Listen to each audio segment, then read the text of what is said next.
Dear aspirants, welcome to Compete Minds. RRB ALP 2025 notification release అయింది. అంటే మీ అందరికీ doubt రావచ్చు, సార్ 2024 నోటిఫికేషన్ రిజల్ట్స్ రాకముందే, ఆ ఎగ్జామ్ ప్రాసెస్ కంప్లీట్ కాకముందే మరి ఈ నోటిఫికేషన్ ఏంటి సార్? రైల్వే రిక్రూట్మెంట్ బోర్డు వాళ్ళు చాలా క్లియర్గా చెప్పారు, ఎవరి ఇయర్ ప్రతి నోటిఫికేషన్ వస్తుంది. 2024 నోటిఫికేషన్ ప్రాసెస్ అది రన్ అవుతూ ఉంటుంది. At the same time 2025 notification release అయింది. సో అంటే వాళ్ళు ఇచ్చినటువంటి క్యాలెండర్ ప్రకారం కొన్ని రోజులు లేట్ అవ్వచ్చేమో, కానీ ప్రతి నోటిఫికేషను ప్రతి ఇయర్ వస్తుంది. సో ఈ రోజు మనకు ఆర్ఆర్బి ఏఎల్పి నోటిఫికేషన్ రిలీజ్ అయింది. ఈ నోటిఫికేషన్లో వచ్చినటువంటి మేజర్ చేంజెస్, అదేవిధంగా ఇంపార్టెంట్ డేట్స్ ఏమి ఇచ్చారు, ఏజ్ క్రైటీరియా ఎలా ఉంది, ఎడ్యుకేషన్ క్వాలిఫికేషన్ ఏంటి, అదేవిధంగా ఎగ్జామ్ ప్యాటర్న్ ఏ విధంగా ఉంది, ఏ జోన్లో ఎన్ని వేకెన్సీస్ ఉన్నాయి అన్నది కంప్లీట్గా కూడా ఈ వీడియోలో చూద్దాం. ఈ వీడియోని మీరు ప్రాపర్గా చూసినట్లయితే మీకు ఈ నోటిఫికేషన్ సంబంధించినటువంటి ప్రతి డౌట్ క్లారిఫై అవుతుంది. ఒక 5 నిమిషాలు కాన్ఫిడెంట్గా చూడండి. సో ఒకసారి మీరు ఇక్కడికి చూసినట్లయితే ఈ నోటిఫికేషన్ సంబంధించినటువంటి ఇంపార్టెంట్ డేట్స్ మనం డిస్కస్ చేయబోతున్నాం, ఎడ్యుకేషన్ క్వాలిఫికేషన్ చూడబోతున్నాం, ఏజ్ క్రైటీరియా చూడబోతున్నాం, రిక్రూట్మెంట్ ప్రొసీజర్ చూడబోతున్నాం, జోన్ వైజ్ వేకెన్సీస్ చూడబోతున్నాం. So first of all important dates కింద మీరు చూసినట్లయితే ఇక్కడ ఆల్ ఆఫ్ యూ మనకు ఓపెనింగ్ డేట్ అంటే ఏ రోజు నుంచి మనము అప్లికేషన్ పెట్టుకోవచ్చు, 12th ఏప్రిల్ అంటే టుమారో నుంచి, రేపటి నుంచి మీరు అప్లికేషన్ పెట్టుకోవచ్చు. ఎవరు తొందరపడి అప్లై చేయొద్దు. How to apply online application అనే దాని మీద నేను వీడియో రిలీజ్ చేస్తాను టుమారో. ఆ వీడియో చూసిన తర్వాత మీకు దానికి సంబంధించినటువంటి డాక్యుమెంట్స్ అన్ని మీ దగ్గర పెట్టుకున్న తర్వాత అప్పుడు మాత్రం అప్లై చేయండి. తొందరపడి అప్లై చేయొద్దు, ఎందుకంటే ఏ చిన్న మిస్టేక్ చేసినా అప్లికేషన్ రిజెక్ట్ చేస్తారు. తొందరపడి ఎవరు అప్లై చేయొద్దు. రేపటి నుంచి మనకు 11th మే అంటే మే 11th వరకు, అంటే ఆల్మోస్ట్ మనకు 1 month టైం ఇచ్చారు. అందుకని ఎవరు తొందరపడద్దు, ఒక 2 రోజులు వెయిట్ చేయండి. నేను మీకు టుమారో ఈవినింగ్ మీకు how to apply online application అనే దాని మీద మీకు క్లియర్గా నేను వీడియో చేస్తాను. ఆ వీడియో చూసిన తర్వాత అప్పుడు మీరు అప్లై చేసుకుందరు. సో అదేవిధంగా ఎడ్యుకేషన్ క్వాలిఫికేషన్, చాలా మందికి కూడా ఇక్కడ డౌట్ ఉంటుంది. ఎడ్యుకేషన్ క్వాలిఫికేషన్ దగ్గర అసలు ఎవరు ఎలిజిబుల్ కాదు అనేది చాలా డౌట్ ఉంటుంది. ఇక్కడ 2 రకాల క్వాలిఫికేషన్స్ మీరు చూడొచ్చు. 10th అయిపోయిన తర్వాత ఐటీఐ, 10th ప్లస్ ఐటీఐ ఉన్న వాళ్ళు ఎలిజిబుల్, 10th ప్లస్ ఐటీఐ ఉన్న వాళ్ళు ఎలిజిబుల్, లేదా diploma or degree in BTech. So 10th plus ITI చేసిన వాళ్ళు eligible. At the same time diploma లేదా బీటెక్ ఆ పర్టికులర్ ట్రేడ్లో మీరు చేసి ఉండాలి, ఆ పర్టికులర్ ఫీల్డ్లో మీరు చేసి ఉండాలి, రెలవెంట్ ఫీల్డ్లో మీరు చేసి ఉండాలి. వీళ్ళందరూ ఎలిజిబులే. 10th ప్లస్ ఐటీఐ వాళ్ళు at the same time diploma or degree, diploma or engineering BTech degree ఆ రెలవెంట్ ఫీల్డ్లో మీరు చేసి ఉండాలి, అయితే మీరు ఎలిజిబులే. సో అదేవిధంగా మీరు ఒకసారి చూస్తే ఏజ్ క్రైటీరియా మీరు చూసినట్లయితే ఈ అసిస్టెంట్ లోకో పైలట్ ఎగ్జామ్ అనేది లెవెల్ 2 ఎగ్జామ్ ఇది మనకు. సో మనకు ఏజ్ క్రైటీరియా మీరు చూసినట్లయితే 18 నుంచి 30 ఇది ఓపెన్ కేటగిరీ వాళ్ళకి. ఈ 18 నుంచి 30 అనేది ఓపెన్ కేటగిరీ వాళ్ళకి, అన్రిజర్వ్డ్ కేటగిరీ వాళ్ళకి. సో విషయం ఏంటంటే గత నోటిఫికేషన్కి ఈ నోటిఫికేషన్కి మేజర్ చేంజ్ ఏంటంటే ప్రీవియస్ నోటిఫికేషన్లో ఓపెన్ కేటగిరీ వాళ్ళకి 33 years వరకు ఛాన్స్ ఇచ్చాడు. ఎందుకంటే కరోనా వల్ల ఒక 3 years స్టూడెంట్స్ లైఫ్ స్పాయిల్ అయిందని చెప్పేసి ఒక 3 years ఎక్స్టెన్షన్ ఇచ్చాడు. కానీ ఈసారి ఇవ్వలేదు, 18 నుంచి 30 వరకే. సో 18 నుంచి 30 వరకు ఏజ్ ఉంటుంది. అదే ఓబీసీ వాళ్ళకైతే +3 ఉంటుంది. ఓబీసీ వాళ్ళకి అంటే 33 వరకు వాళ్ళు ఎలిజిబుల్ అవుతారు. ఎస్సీ ఎస్టీ వాళ్ళకైతే +5 ఉంటుంది, అంటే వాళ్ళు 35 వరకు వాళ్ళు ఎలిజిబుల్ అవుతారు. కట్ ఆఫ్ డేట్ ఒకసారి July 1st ఇచ్చారు, July 1st 2025. ఆ పర్టికులర్ డేట్కి 30 క్రాస్ అవ్వకూడదు ఓపెన్ కేటగిరీ వాళ్ళు, 18 క్రాస్ అవ్వాలి. ఓబీసీ వాళ్ళు 33, ఎస్సీ ఎస్టీ వాళ్ళు 35.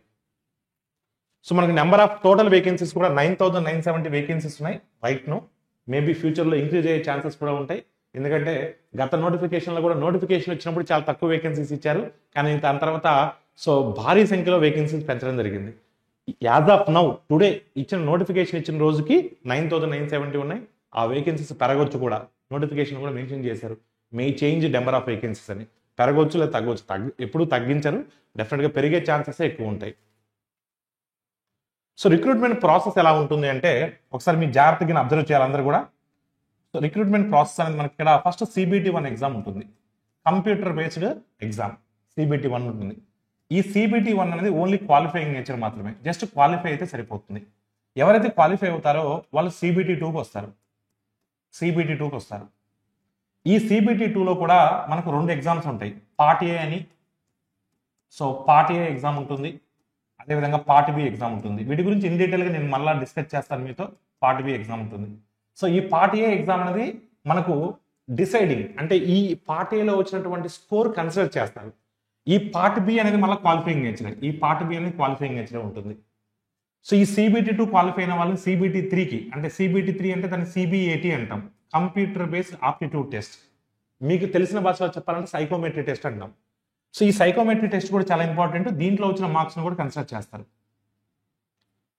సో ఈ పార్ట్ ఏలో వచ్చినటువంటి మార్క్స్లో 70% తీసుకుంటారు వెయిటేజ్, ఈ CBATలో వచ్చినటువంటి దాంట్లో 30% తీసుకుంటారు వెయిటేజ్. సో ఈ 30%, ఈ 70% కలిపి 100% వెయిట్ చేసుకుని మీ జాబ్ సెలక్షన్ ఉంటుంది. CBT-1 అనేది క్వాలిఫైయింగ్ నేచరే, CBT-2లో పార్ట్ బి కూడా qualifying నేచరే.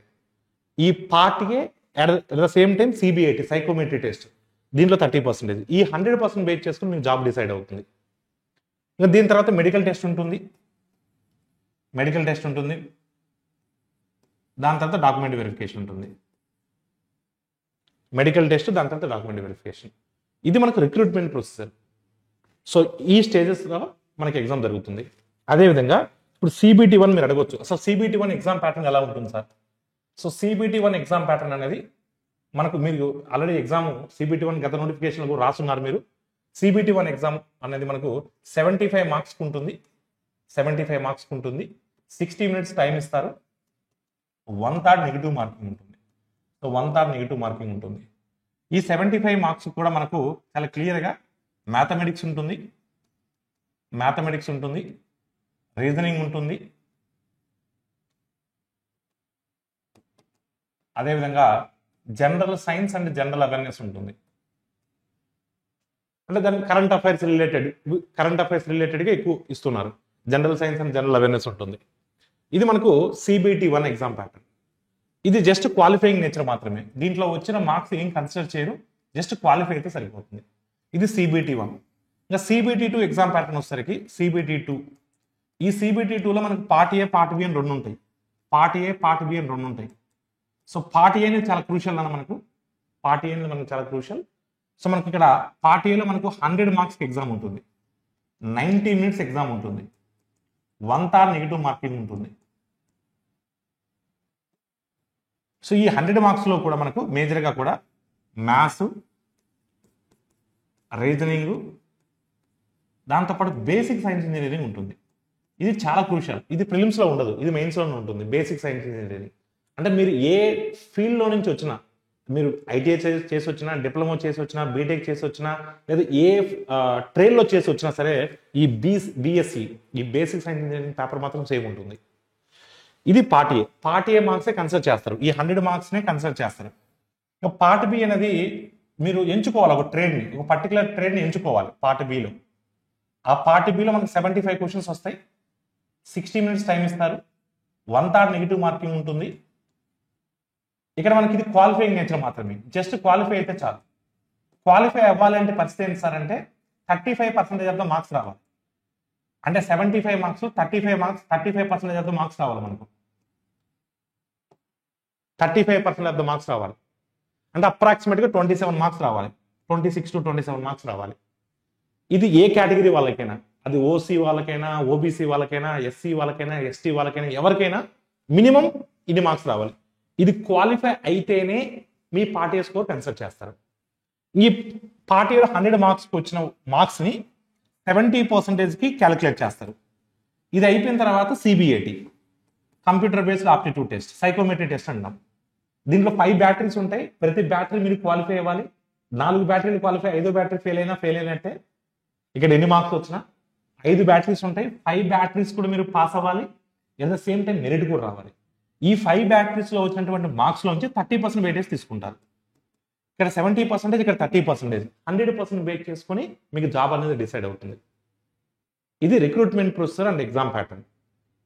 At the same time వేకెన్సీస్కి మీరు చూసినట్లయితే ఈసారి తెలుగు రాష్ట్రాల్లో చదువుతున్నటువంటి విద్యార్థులకు ఒక గుడ్ న్యూస్ అని చెప్పాలి. అన్ని జోన్లతో కంపేర్ చేసుకున్నప్పుడు సికింద్రాబాద్ జోన్లో వేకెన్సీస్ చాలా ఎక్కువ ఉన్నాయి. సికింద్రాబాద్ జోన్లో వేకెన్సీస్ పరంగా హైయెస్ట్ నెంబర్ ఆఫ్ వేకెన్సీస్ సికింద్రాబాదే. 1500 వేకెన్సీస్. సో మొత్తం ఉన్నది 9,000 సంథింగ్ ఉన్నాయి, 10,000 దాదాపు ఉన్నాయి.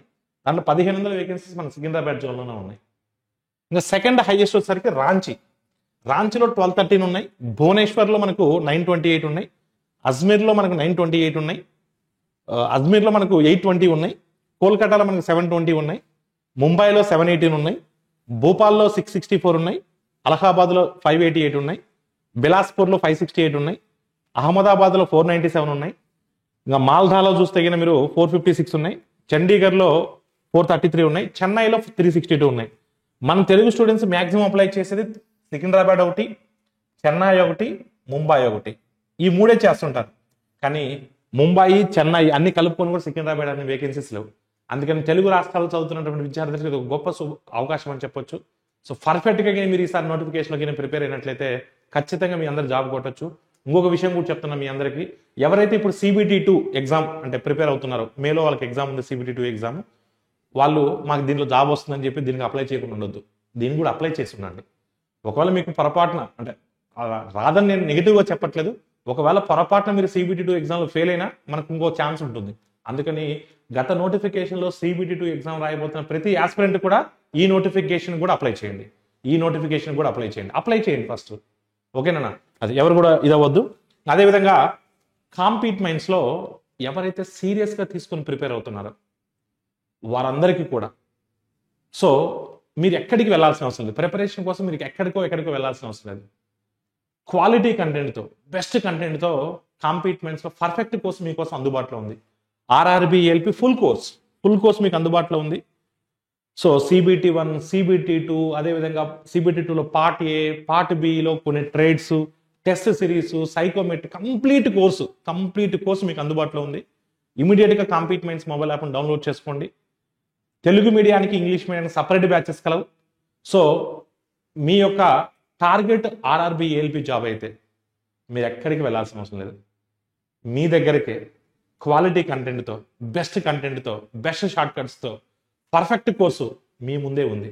జస్ట్ ఫోన్ ఓపెన్ చేయండి, యాప్ను డౌన్లోడ్ చేయండి, ఇమీడియట్గా కోర్సును సబ్స్క్రిప్షన్ తీసుకోండి, మీ ప్రిపరేషన్ స్టార్ట్ చేయండి. సో అదేవిధంగా ఎవరు కూడా తొందరపడి అప్లై చేయొద్దు. How to apply online application అనే దాని మీద ఒక వీడియో చేస్తాను, ఆ వీడియో చూడండి. అదేవిధంగా best zone versus danger zone మీద కూడా ఒక వీడియో చేస్తాను, ఆ వీడియో కూడా చూడండి. ఇంకా మీకు ఏదైనా డౌట్లు ఉంటే కామెంట్ సెక్షన్లో తెలపండి. మీకు అన్ని డౌట్స్ క్లారిఫై అయిన తర్వాత మాత్రమే, 100% కాన్ఫిడెన్స్ వచ్చిన తర్వాత మాత్రమే అప్లై చేయండి. Thank you all of you.